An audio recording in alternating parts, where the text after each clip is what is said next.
उज्जैन में जैसे तैसे महाकाल लोक के लोकार्पण की तारीख पास आ रही है, वैसे वैसे बीजेपी और कांग्रेस में जुबानी जंग तेज हो गई है। एक बार फिर से बीजेपी ने महाकाल लोक को लेकर कांग्रेस पर निशाना साधा है। बीजेपी का आरोप है कि कमलनाथ की सरकार ने महाकाल प्रोजेक्ट को ठंडे बस्ते में डाल दिया था। कमलनाथ चाहते तो 15 महीने में बहुत कुछ कर सकते थे, लेकिन उन्होंने ऐसा नहीं किया। प्रोजेक्ट को ठंडे बस्ते में डालने पर सरकार इसका शिकार हुई। कमलनाथ को इसके बारे में सोचना चाहिए।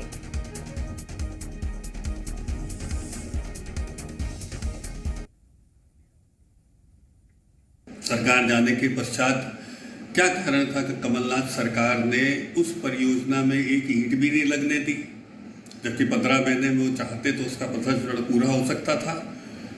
क्या इसी के कारण श्री महाकालेश्वर जी के जो परिसर के निर्माण में उन्होंने कोताही बरती, उसको दरकिनार किया, उस संकल्प को किनार किया, क्या इसी वजह से उनकी सरकार अपयश और अवनति का शिकार तो नहीं हुई? सोचिए कमलनाथ जी।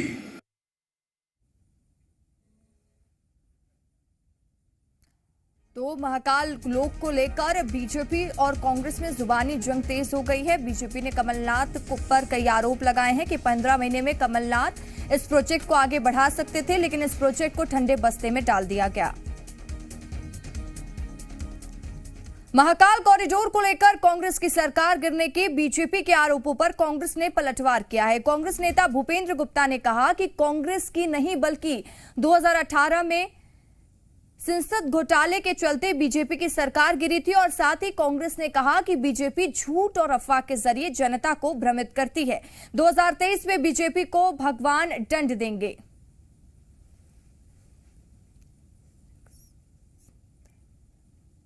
कि जो है महाकाल के सिंहस्थ में घोटाला किया और चोरी की गई और उसकी जांच जो है नहीं होने दी गई।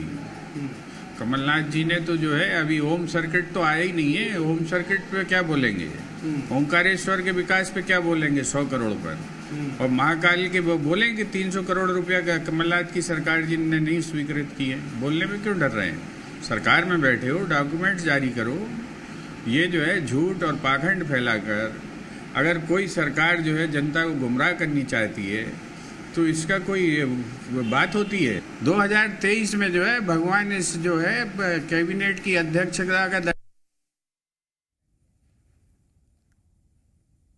तो बीजेपी झूठ और अफवाह से करती है लोगों को भ्रमित, ये कहना है कांग्रेस का। भूपेंद्र गुप्ता कांग्रेस नेता जो बीजेपी पर कई तरीके के आरोप लगा रहे हैं, उन्होंने कहा कि सिंहस्थ घोटाले के चलते 2018 में बीजेपी की सरकार गिरी थी और कई आरोप लगाए गए हैं बीजेपी में। तो अब महाकाल कॉरिडोर को लेकर कांग्रेस बीजेपी आमने सामने है। बीजेपी ने कांग्रेस पर कई तरीके के आरोप लगाए, तो वहीं कांग्रेस ने भी पलटवार करते हुए बीजेपी को 2018 में हारने के लिए सिंहस्थ घोटाला बता दिया है।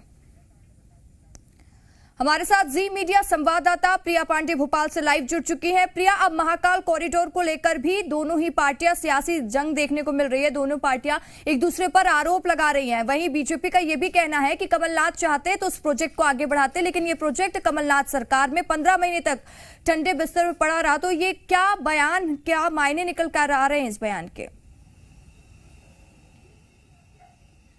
देखिए, जब से महाकाल कॉरिडोर बनने की चर्चाएं शुरू हुई हैं, तब से ही लगातार श्रेय की राजनीति जो है वो शुरू हो गई है रसिका। और यही वजह है, चाहे कांग्रेस हो चाहे बीजेपी, दोनों ही महाकाल कॉरिडोर बनने का प्रोजेक्ट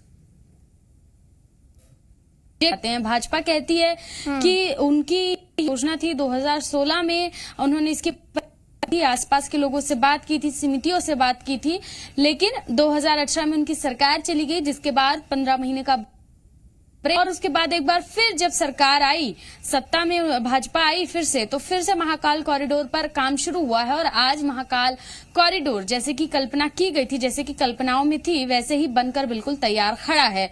वहीं कांग्रेस कहती है कि योजना कमलनाथ की थी। कमलनाथ ने इस पूरी योजना के लिए लगभग 300 करोड़ का फंड भी जो है जारी किया था। गर्भगृह का काम जो है उसके लिए अलग से 50 करोड़ रुपए दिए जाने थे।